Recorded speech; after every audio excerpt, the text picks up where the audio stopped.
Elvis Presley walked into a house party in Bad Nauheim, Germany on September 13, 1959. He was 24 years old, serving in the U.S. Army and the biggest star in the world. Sitting on a couch in the corner was a 14-year-old girl named Priscilla Beaulieu. What Elvis said to her in the next 30 minutes would start a relationship that would define both their lives, spark decades of controversy, and ultimately end in heartbreak. This is the true story of how Elvis met Priscilla, what really happened that night, and why their relationship was so complicated from the very beginning.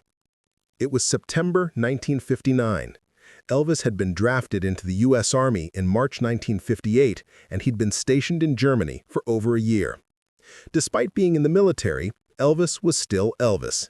Everyone knew who he was. Soldiers wanted autographs, officers gave him special treatment, German girls screamed when they saw him on the streets. But Elvis was lonely. He was far from home, far from Memphis, far from the music business. His mother Gladys had died just a year earlier, and Elvis was still devastated by that loss.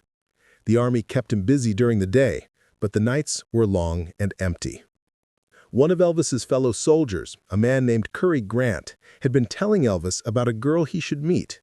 "She's beautiful, and she's not like these other girls who just want to say they met you. She's an Air Force brat, lives here with her family, real classy." "How old is she?" Elvis asked. 14, Cary said. Elvis raised an eyebrow. "That's pretty young." "Her parents are strict. They'd be there the whole time. It's just dinner, conversation. I think you'd like her. She reminds me of you, actually. Quiet, serious, a little lost." Elvis was intrigued despite himself. He'd been going to parties and meeting German girls, but most of those encounters felt hollow. Everyone wanted something from Elvis Presley. Nobody just wanted to talk to him like a normal person. "All right," Elvis said. "Set it up." On September 13, 1959, Cary drove Elvis to the Beaulieu home in Bad Nauheim. Priscilla's stepfather, Captain Paul Beaulieu, answered the door. He was military through and through, suspicious and protective of his teenage daughter. "Mr. Presley," Captain Beaulieu said, shaking Elvis's hand with a grip that was just a little too firm. "Cary tells me you wanted to meet Priscilla." "Yes, sir," Elvis said, turning on the Southern charm. "I've been told she's a lovely girl, and I'd appreciate the chance to get to know her. With your permission, of course." Inside, Priscilla was terrified. She'd heard her parents talking about Elvis Presley coming to their house, and she couldn't believe it was real. She was just 14 years old, a freshman in high school, and the most famous entertainer in the world was coming to meet her. Her mother, Anne Beaulieu, had made her change outfits 3 times. "You need to look nice, but not too nice. Appropriate. You're a young lady, not one of those screaming fans." When Elvis walked into the living room, Priscilla was sitting on the couch, trying to look calm even though her heart was racing. She'd been expecting someone larger than life, but Elvis looked almost normal. He was in his Army uniform, his hair cut military short, no makeup or stage clothes, just a young man with kind eyes and a nervous smile. "Hi, I'm Elvis, but I guess you knew that." Priscilla smiled. "I'm Priscilla, but I guess you knew that too." Elvis laughed.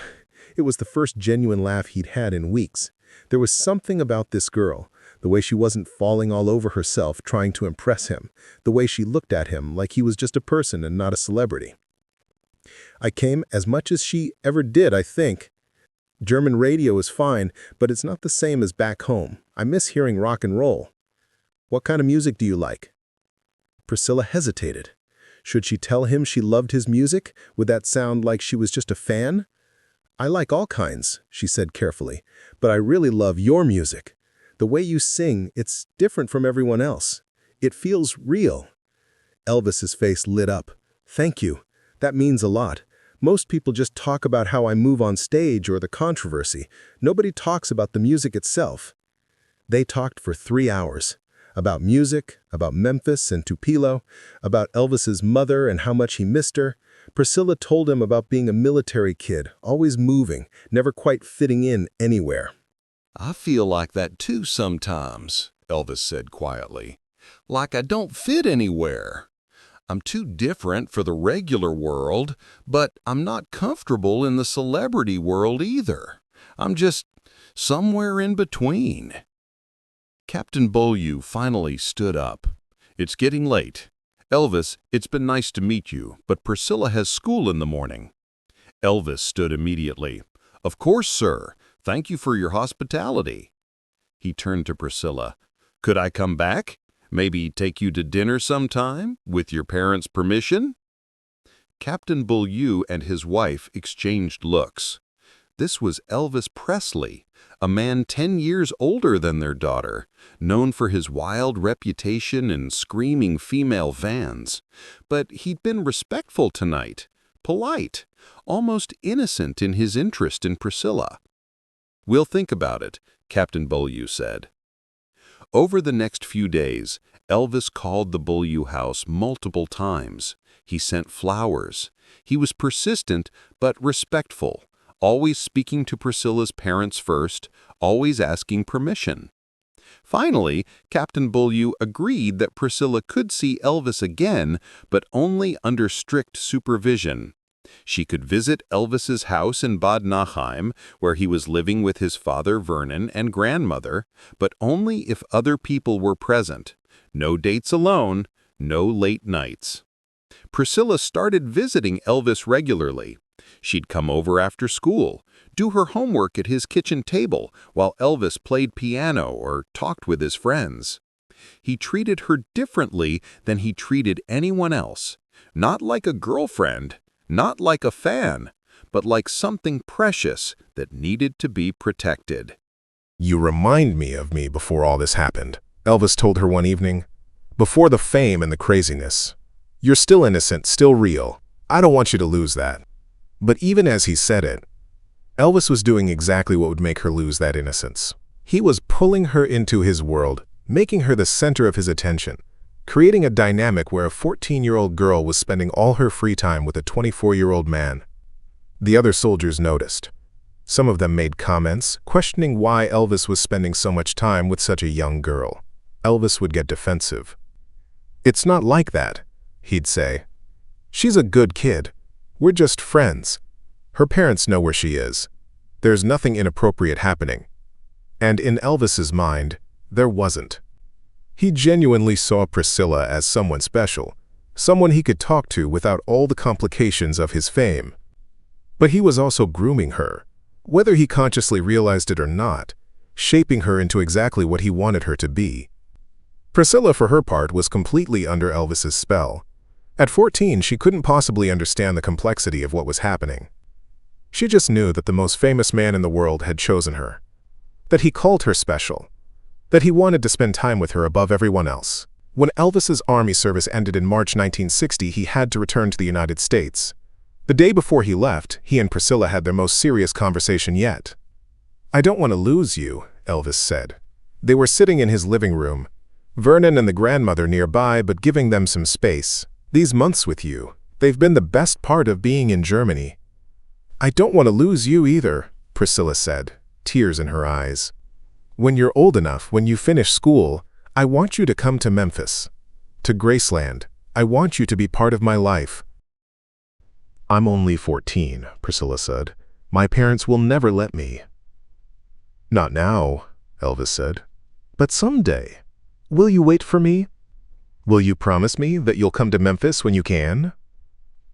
Priscilla, 14 years old and completely in love with Elvis Presley, promised. She had no idea what she was promising, no idea how that promise would shape the next decade of her life. Elvis returned to America in March 1960. For the next 2 years, he and Priscilla maintained their relationship through letters and phone calls. Elvis would call her at all hours, sometimes late at night, talking for hours about his loneliness, his career, his life. Priscilla's parents were uncomfortable with the ongoing relationship, but they also didn't know how to stop it. Elvis Presley was calling their daughter. He sent expensive gifts. He made promises about taking care of her. And Priscilla was completely devoted to him. In 1962, when Priscilla was 16, Elvis convinced her parents to let her come visit Memphis for Christmas. He promised she'd stay with his friends, that it would be properly chaperoned, that nothing inappropriate would happen. Priscilla came to Graceland, and she never really left. Oh, she went back to Germany to finish high school, but the plan was already in motion. Elvis wanted her there permanently, and he was working on convincing her parents to let her move to Memphis. In 1963, when Priscilla was 17, her parents finally agreed to let her move to Graceland. The conditions were strict. She would live in a separate area of the house, attend a private Catholic school in Memphis, and finish her education. Elvis agreed to everything. What happened after that, the years of Priscilla living at Graceland, being shaped and molded by Elvis, losing her teenage years to being Elvis's girl. All of that stemmed from that first meeting in September 1959, when a lonely 24-year-old soldier met a 14-year-old girl at a party in Germany.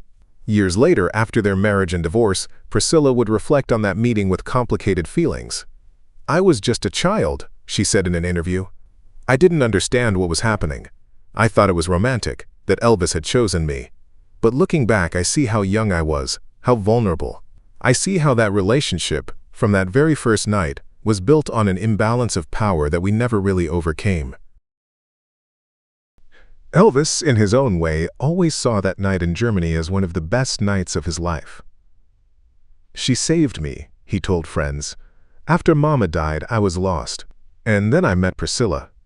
And she gave me something to hold on to."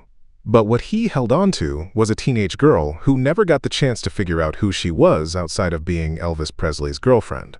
And that meeting, that innocent conversation on a September night in Germany, set in motion a relationship that would be both beautiful and damaging, loving and controlling, romantic and deeply problematic. The night Elvis met Priscilla changed both their lives forever, for better and for worse. If this complicated story made you think, subscribe and hit that like button. Share this with someone who needs to understand that even legendary love stories have dark sides. What do you think about Elvis and Priscilla's relationship? Let us know in the comments. Don't forget to ring that notification bell for more Elvis stories that tell the complicated truth.